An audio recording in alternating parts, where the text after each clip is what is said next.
não é? Eu talvez começasse esta conversa por tentar perceber qual é que foi a razão que presidiu à escolha do lugar.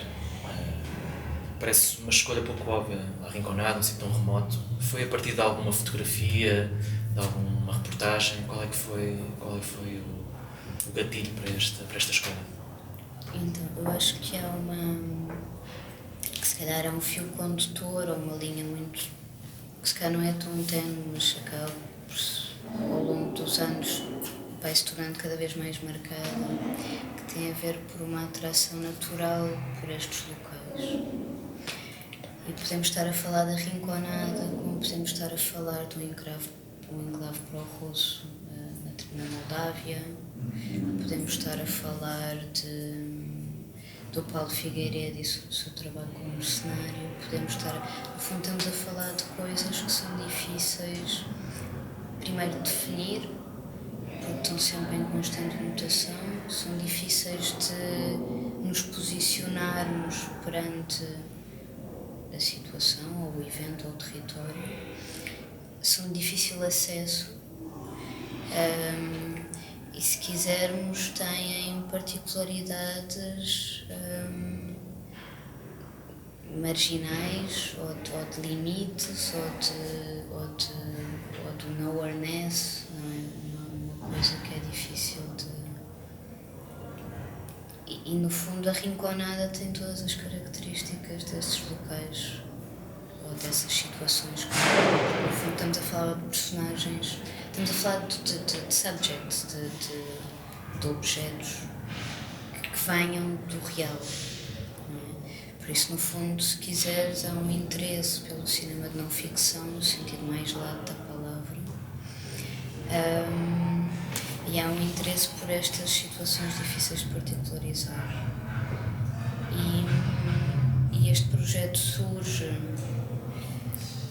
de um convite do ex-urbano, depois de termos, ou íamos apresentar o Terra de Ninguém em Berlim.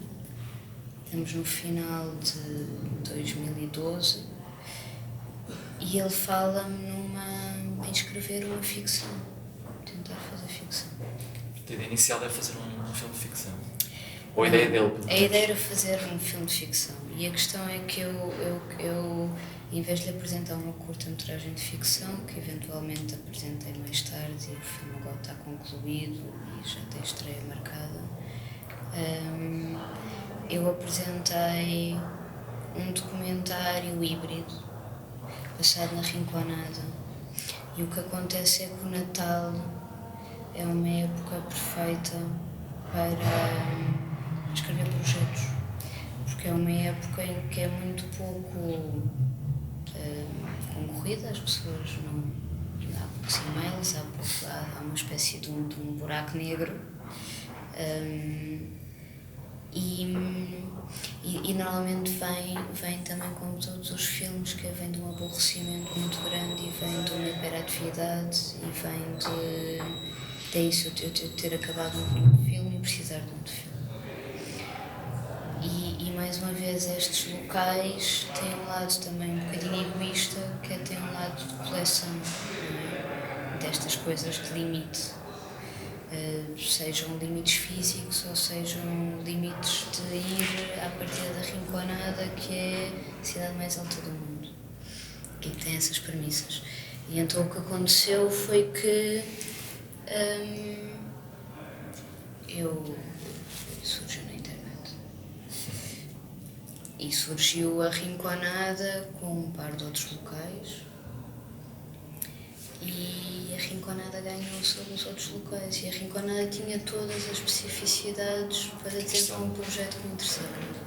Então eu juntei uma série de facts and figures, de data, que encontrava a partir principalmente de algumas fotoreportagens e de alguns artigos. Ainda não havia muita coisa, hoje em dia há mais materiais sobre a Rinconada. Há também filmes sobre a Rinconada? Houve um filme de Hollywood que filmaram lá dos capítulos sobre educação de miúdas. Na altura, quando eu comecei a pesquisar para o filme, para o Eldorado, encontrei um documentário do início de 2004, 2005, de uma televisão suíça, mas uma abordagem assim muito jornalística, e encontrei boas fotos de reportagem, bom jornalismo, com bons fotógrafos. E depois encontrei produções B feitas na Rinconada por equipas de audiovisual regionais peruanas, sempre um bocadinho à volta das crendices e mesmo assim, falar do série B. E alguns videoclipes, por isso acabou por ser assim. E depois comecei a tirar uma série de estudos de minaria informal no Peru e de trabalho de campo que tinha sido feito naquela comunidade ao longo dos anos e censos, e por isso eu tinha uma série de informação, e foi com base nisso que escrevi um tratamento para documentário híbrido que seria desenvolvido com um não ator.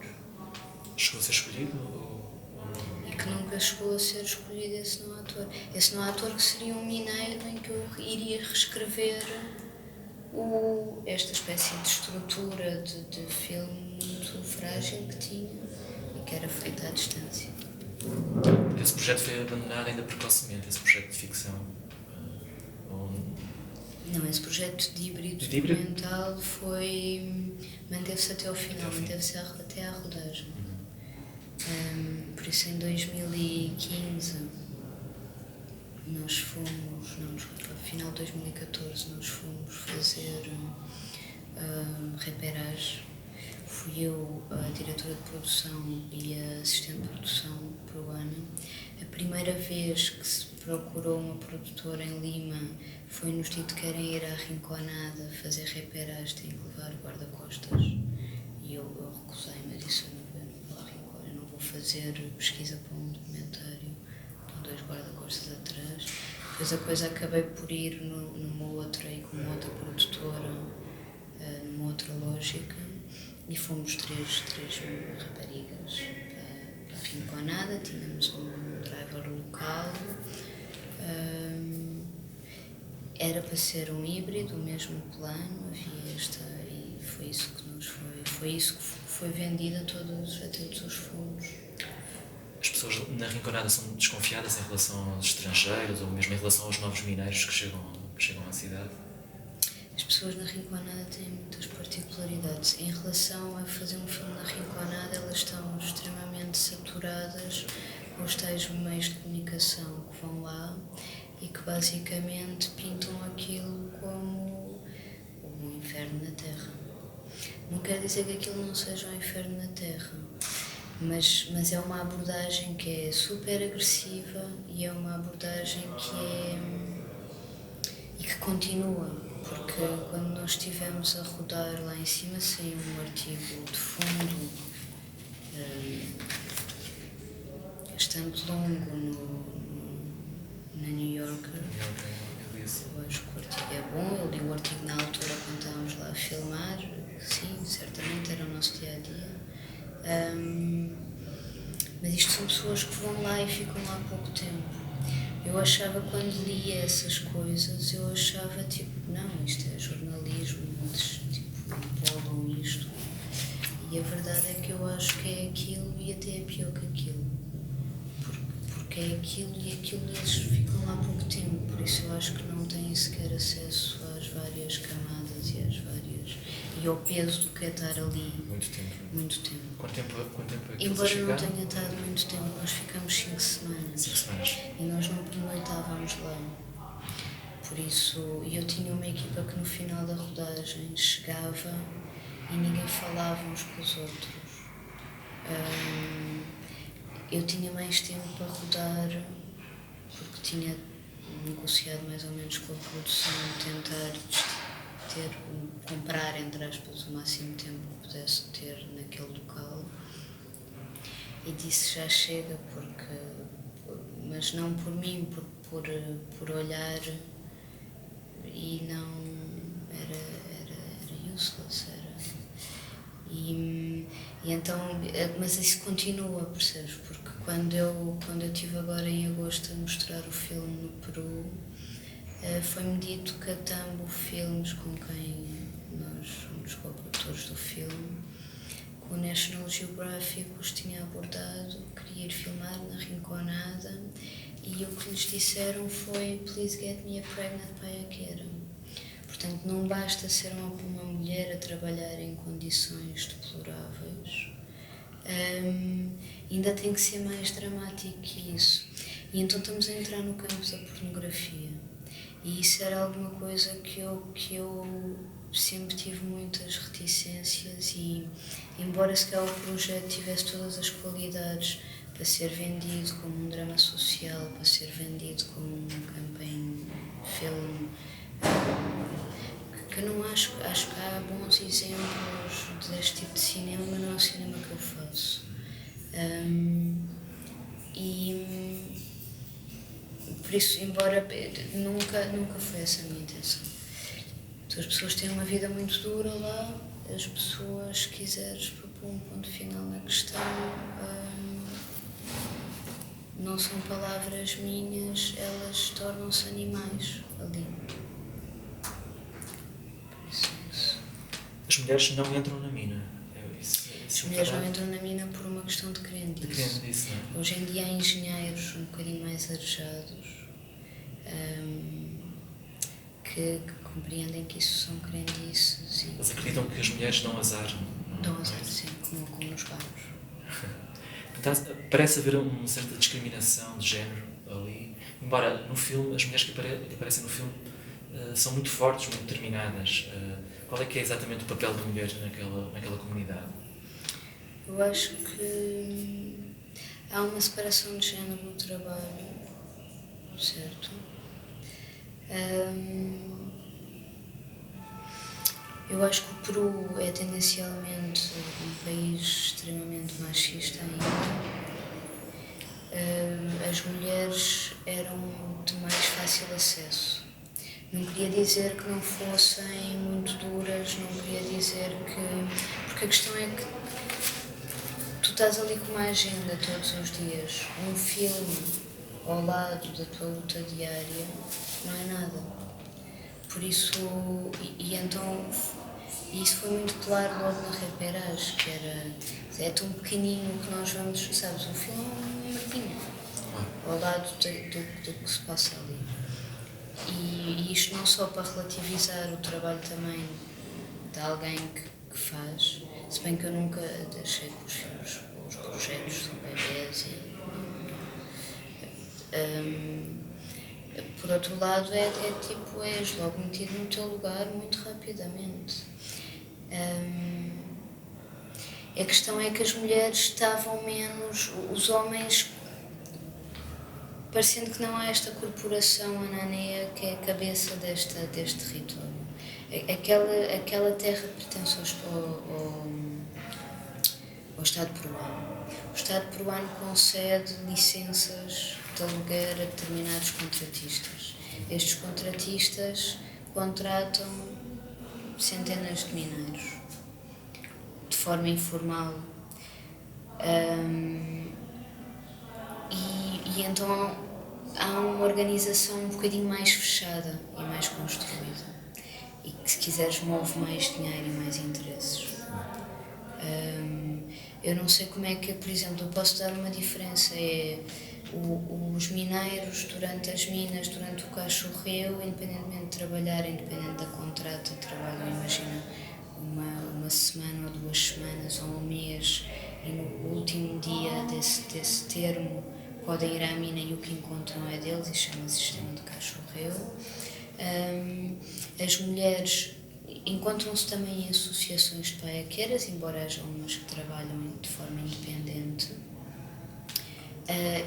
As que trabalham de forma independente são estigmatizadas pelas outras. E existe... Eu posso dizer que, por exemplo, houve um dia em que eu assisti e estava filmado e não está no filme, mas era uma cena que que me deu imenso gozo filmar, que é, houve um dia de pagamento em que todos aqueles mineiros trabalharam em conjunto e então eram pagos em numerário e então eram, pronto, estamos a falar de, chama-se o nome, etc, ele entra e eu nunca vi tanto dinheiro à minha frente a sair de mochilas, de gavetas, de sacos. Eu não sei quanto dinheiro é que estava ali, mas e depois é saberes que este dinheiro é dinheiro negro, sabes, que não tem registro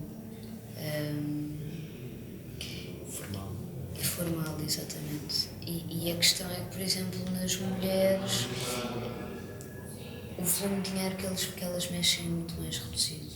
No fundo, aquele trabalho é-lhes permitido elas esgravatarem, entre aspas, nestas pedrinhas em que mesmo depois de lá tendo estado é muito difícil para mim perceber o que é que distingue uma pedra negra de uma pedra negra e no final perceber que dias e dias de trabalho são para ter uns pós, uma limalha de ouro e por isso eu acho que elas estão em situações muito distintas. Há muitas viúvas, há muitas principalmente viúvas e mulheres sozinhas e mulheres casadas que vão com os seus parceiros e agora também encontras, por exemplo, no primeiro testemunho do filme a Júlia, que tinha uma relação, pelo menos daquilo que eu presenciei, extremamente afetiva com o seu segundo marido, neste caso, em que tu percebes que é a pessoa que manda ali na casa, porque ela às vezes começa a falar e ela é que lidera ali aquela narrativa. E então eu acho que também existe esse poder muito grande que também está no filme, mesmo de consciência de política nas mulheres. E achas que a maior parte dos trabalhadores, os mineiros, as mulheres, queriam um trabalho, desejam um trabalho mais regulado ou mais livre, ou seja, que eles possam decidir o que fazer com o que encontram? Ou achas que a maior parte deles gostaria que uma organização um pouco maior tomasse conta daquele negócio? Porque no filme Sim. não ficou muito claro, É percebi que há algumas complicado. reivindicações laborais, digamos assim, mas Há esqueci de perceber se eles laborais. pretendiam mais liberdade ou mais regulação. É complicado, eu não sei qual é que é a percentagem, mas é um debate que é muito grande na América Latina, não só no Peru. A Rinconada sofre de vários problemas de que todas as outras cidades mineiras, e principalmente mineria informal, sofrem. Com a agravante de estares a 5.500 metros de altitude, sem infraestrutura básica e teres uma população que já é uma população considerável, que é flutuante, mas que pode chegar aos 80.000 habitantes. E estamos numa altitude em que o ser humano pode habitar mais alto que aquilo não pode, fisicamente, manter-se. E o facto de já estar a habitar aquela altitude já cria uma série de sequelas físicas. Estamos a falar de doenças respiratórias, estamos a falar de crianças que nascem com anomalias de vários géneros, estamos a falar de esperança média de vida muito baixa, estamos a falar de olhares para pessoas que estão nos seus 20, 30 anos e que parecem ter 50 e já estar completamente acabados. Portanto, estamos a falar de uma comunidade que tem um médico que distingue o que é uma emergência de uma urgência e que, se alguém conseguir aguentar até ao dia seguinte, durante a noite, o médico não se vai levantar nem vai atender. E a questão é que, se atende realmente alguém que esteja às portas da morte, o que ele te diz é: eu vou enviá-lo da ambulância, ele não vai chegar ao próximo hospital. Por isso estamos a falar de uma comunidade com mais a questão da prostituição, mais a questão do tráfico humano, mais a questão do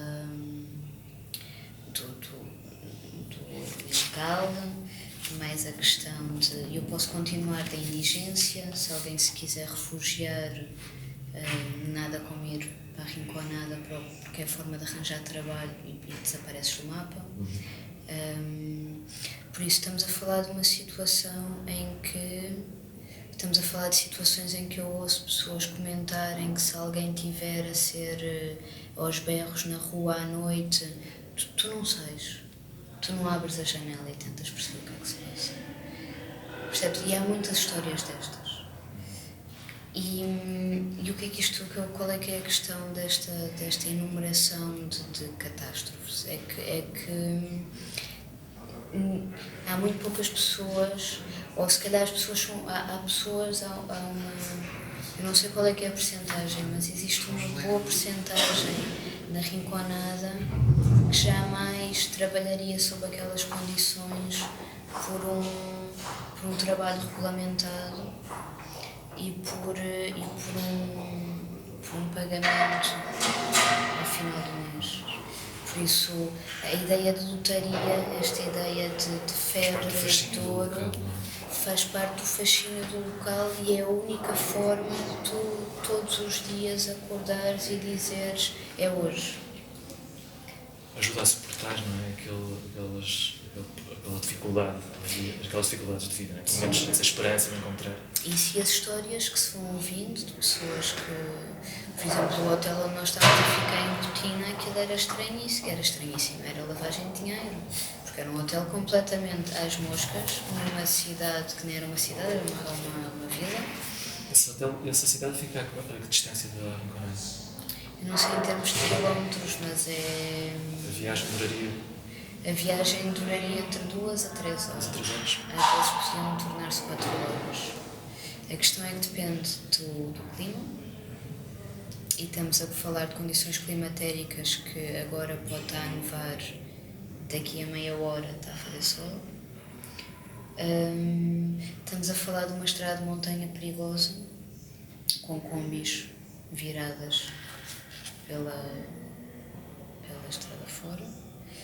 Estamos a falar de uma estrada que... Eu dou-te um exemplo de que estrada é que estamos a falar. Nós tínhamos 2 drivers na equipa e depois de uma semana eles falam com a produção e dizem que não sabiam que aquilo era tão perigoso. E são 2 pessoas peruanas da equipa, que é outra cidade, experimentadas, com autoplanos do Dakar nos carros, 2 jipes. Portanto, a questão não era só o perigo de ser uma estrada de montanha, porque acho que isso nunca me pareceu ser um problema para eles. Eram as histórias todas de violência que nós ouvíamos todos os dias na Rinconada. Até porque há um prazer, não só na Rinconada, mas também relativa às crendices e à própria cultura peruana, nesta coisa, nas histórias de violência e neste contar. E então o que aconteceu? Aconteceu que começámos a pagar ilegalmente ou informalmente, se quiseres, à polícia, que é algo que não é corrupção, é comum de alguma forma, porque, por exemplo, a polícia peruana, tu tens trabalho, mas aquilo não tens, e então fazes uma perninha como segurança numa universidade, por isso eles estavam, no fundo, para sermos escoltados nesse trajeto. Algo que eles, a Nércia e o Edwin, vêm ter connosco e dizem, connosco não, com a Raquel, e dizem, mas isto não resolve a situação porque a polícia é corrupta. Percebes? O que é que tu fazes? Só podes fazer uma coisa, que é vocês querem ou não querem ficar. E todos os dias nós tínhamos uma questão destas para decidir, para lidar, para pensar, mais uma coisa para... E então este híbrido documental, este mineiro que nunca apareceu, este casting que foi tentado, mas que não... Porque como é que eu ia encontrar este mineiro? Eu ia correr as ruas da Rinconada até encontrar o caso perfeito. Até porque não era uma pessoa que tinha que falar muito. eu ia sentar-me e acampar na praça central da Rinconada até encontrar. E eu tentei comprar o máximo tempo que podia para este processo. E então os filmes foram-se tornando, este filme foi-se tornando vários filmes. Há um plano fixo na primeira parte do filme, que é um plano fixo bastante longo, e que de certa maneira liberta o filme para uma manipulação do som mais experimental, ou pelo menos mais profunda. Foi essa a principal razão por manter aquele plano durante tanto tempo, ou foi essa escolha teve mais a ver com o aspecto visual do plano e não tanto com essa experimentação sonora? Ou as duas coisas, talvez, não sei. Então, repegando-se no que eu estava a dizer dos vários filmes,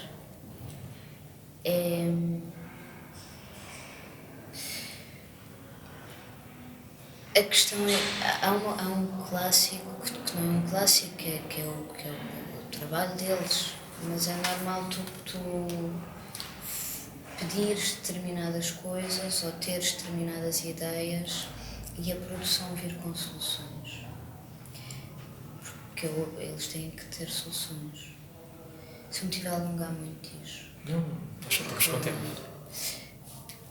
Eles vêm com... Eu dou-te um exemplo que se calhar é o mais simples, que é, imagina, eu preciso de um helicóptero e é tipo, olha, um helicóptero não deu, mas arranjamos-te um drone. O problema é que eu vou-me repetir no Q&A depois, se calhar, em algumas coisas. Faz mal. Temos umas esqueci.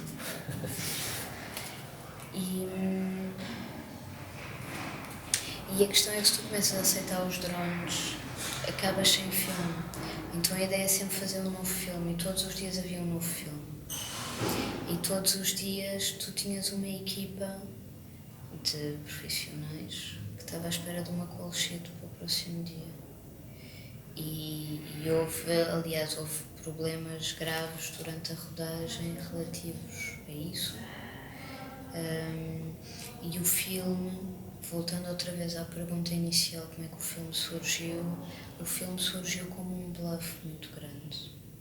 E eu acho que houve esse pacto desde o início entre mim e a produção, de que o filme era um grande bluff. Então sempre que nós obtivemos um bocadinho mais de orçamento para o filme, nós pensávamos que estamos fodidos, porque não temos garantia nenhuma de conseguir fazer um filme ali.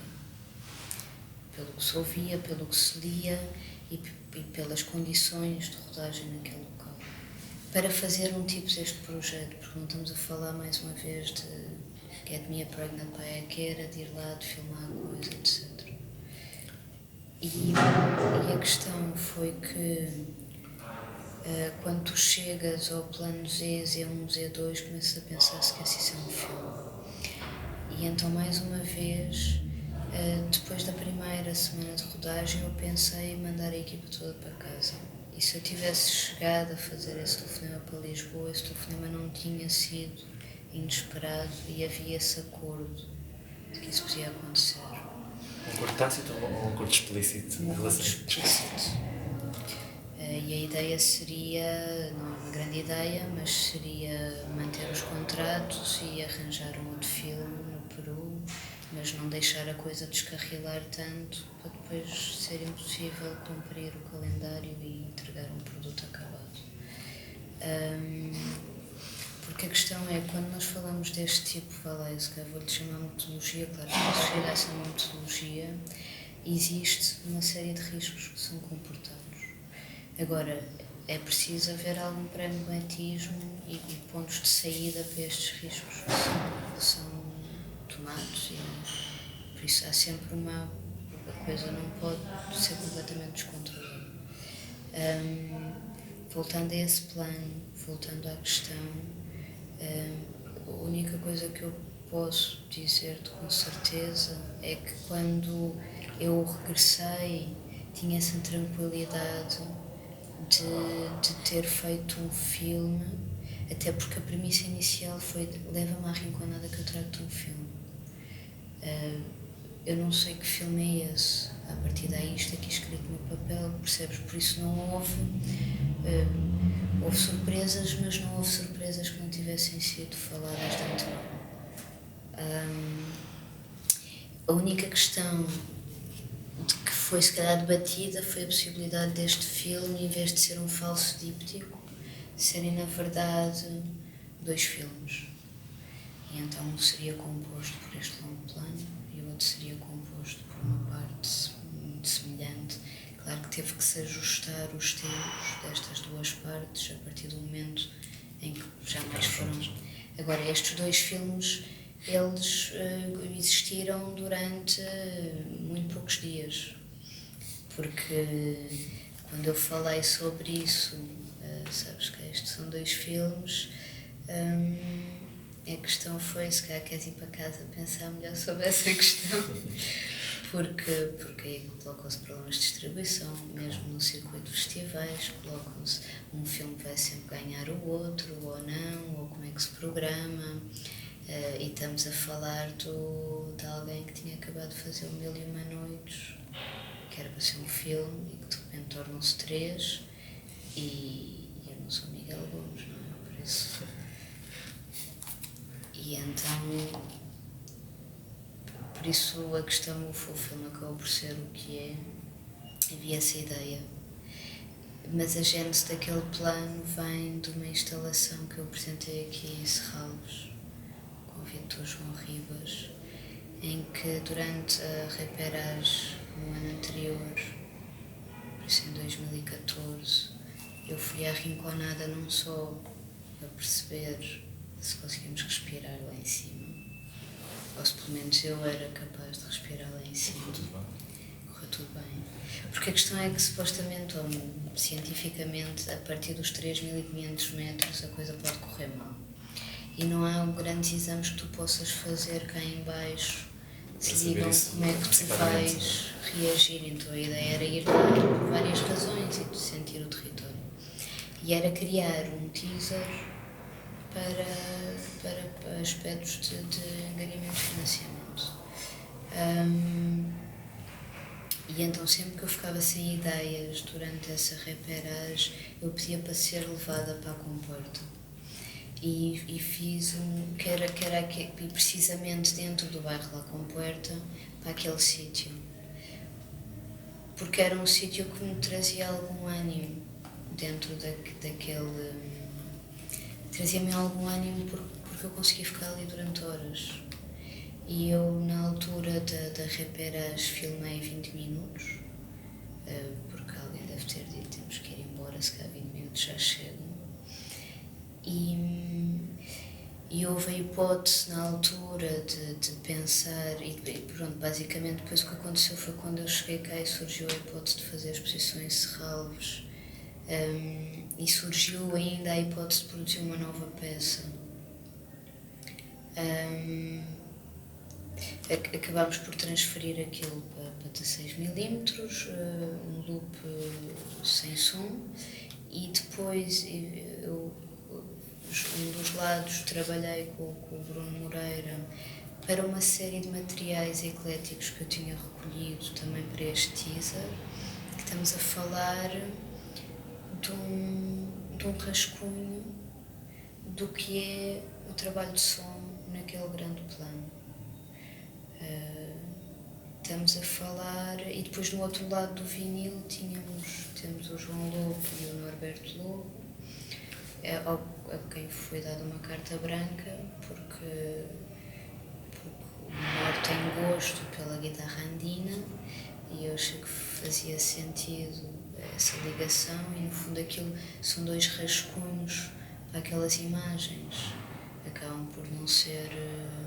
Aliás, mesmo aos 2 músicos não lhes foi dado a conhecer o que era a Rinconada, foi-lhes dado aquele descerto, e a ideia nunca foi ilustrar nem criar uma banda sonora para... Eram mais notas, rascunhos, qualquer coisa derivada de... E então quando eu chego à Rinconada em 2015, e no segundo dia de rodagens, depois de termos aclimatizado, etc., nós filmamos este plano, e filmamos este plano durante 2 horas. E eu e mais uma vez foram 2 horas porque já não estavam a gostar daquela brincadeira. Aquilo é uma mudança de turno, não é? Dos mineiros, ou não? Sim, aquilo coincide com a mudança de turno e com o fim de dia. E então, além da mudança de turno, porque as minas trabalham durante 24 horas, tu tens também todos os comerciantes e todas as outras pessoas, de crianças e o que se vê, não é? Vês colchões a passar, vês botijas de gás, vês cães, vês de vida comum na Rinconada também a transitar por aquela via. Por isso, e é isso, e aquilo tem um lado ao mesmo tempo de screensaver, tem um lado de... E eu acho que resulta bem com aqueles testemunhos porque no fundo aquelas vozes podem ser indexadas a qualquer um daqueles corpos e aquilo acaba por se multiplicar tudo. Por outro lado é isso, para mim aquilo acaba por condensar o que é a vida na Rinconada, porque o cotidiano é aquilo, não há mais nada para além daquilo, é ir e voltar, e são aqueles movimentos pendulares. Ainda não falamos dos lugares sagrados na Rinconada, porque eles identificam no filme alguns, e suponho que provavelmente até haja mais lugares sagrados. Qual é que é a importância desse lado mais espiritual ou místico na vida da população? Imagino que seja grande porque como a vida lá é tão dura, tão complicada, haver esta dimensão espiritual, pelo menos para algumas das pessoas, deve ser muito importante. Qual é que foi a vossa percepção no local? Isso acaba por estar um bocadinho no filme, que por um lado tens estas histórias de violência e de horror quase macabras e um gosto por isso. Sim, há aquele submundo, não é? Sim. Muito do crime, da prostituição, da violência, da pobreza. E depois há aquelas coisas quando tu ouves o Brandon, o xamã, por exemplo, comentar, ou quando as pessoas falam dos corações que são entregues à mina, porque a mina dessa forma vai-te dar mais benefícios. Estamos a falar no fundo de uma ligação entre o sagrado e o profano. Estamos a falar de um sincretismo religioso em algumas situações, como existiu em muitas, ou como existem muitas culturas da América do Sul. Por isso, nesse sentido, eu não acho que seja... Não é esta questão... Sim, eu não conheço muito bem as raízes, religiosas ou destes outros nichos e crendices no Peru, mas, por exemplo, o Brasil é extremamente rico e há vários cruzamentos disso com a religião, a própria cultura portuguesa. Sim, acho que sim. Embora ali, como o trabalho está muito ligado a um golpe de sorte, a um dia bom, parece mais dependente de uma autorização divina. Sim, mas talvez seja mais fácil essa ligação naquele lugar pela própria natureza do trabalho ser... Claro, mas é assim, mesmo eu acho que por um lado é isso, quando eu te digo esta coisa dos riscos e das vezes ir para esta espécie de metodologia manca, há um lado que também é um ato de fé, sabes, quase de esperares que alguma coisa surja e que emerja, e quando isso acontece é mágico. E eu acho que se calhar isso que eu sinto também está ligado com que tu tens que acreditar em algo e estás à espera que alguma coisa que é para lá de ti aconteça. E claro que em situações limite tu tens, acho que o ser humano acaba por ter mais tendência a ir buscar e a munir-se desses tipos de amuletos de alguma forma. E depois é aquela coisa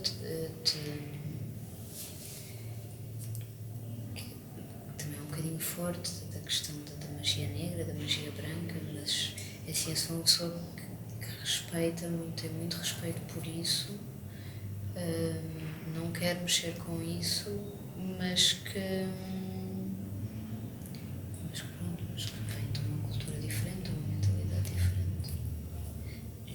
que outras profissões, para além dos mineiros, que outras profissões é que são importantes na cidade?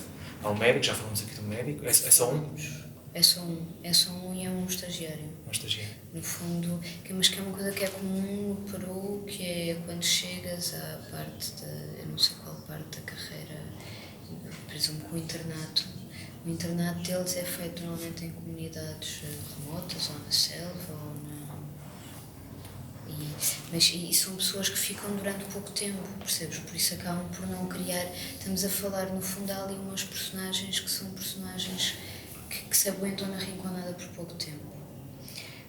Mais uma vez, porque ninguém quer viver na Rinconada. Tirando, é mentira. Há pessoas hoje em dia que querem viver na Rinconada, há pessoas que têm orgulho em viver na Rinconada e que gostavam de ver a Rinconada ser uma cidade e ter uma cara diferente. E que são as pessoas que, junto ao governo, tentam reivindicar e que tentam pedir auxílio para melhorar as condições da autarquia e possibilidades de realmente tornar aqui um sítio digno. Por isso estamos a falar dos sacerdotes, estamos a falar As escolas, dos médicos, estamos a falar de professores e estamos a falar da própria polícia. No fundo, são, com períodos de tempo distintos, são pessoas que ficam por X anos, ou por X meses, ou por exemplo, no caso da polícia, eles são sempre rotativos. Portanto, nunca ficam muito tempo na cidade. Nunca ficam muito tempo na cidade. E então é complicado também, porque, por exemplo, houve uma altura que eu tive que aceitar filmar com polícias armados à noite, por razões de segurança para a equipa, que foi uma decisão que me custou muito, mas que realmente não foi uma decisão minha, por isso eu não tinha, ou filmava-se ou não se filmava. Nesse dia ficaram alojados na Rinconada ou vieram ainda depois? Não, nunca ficaram lá. As autarquias locais desaconselharam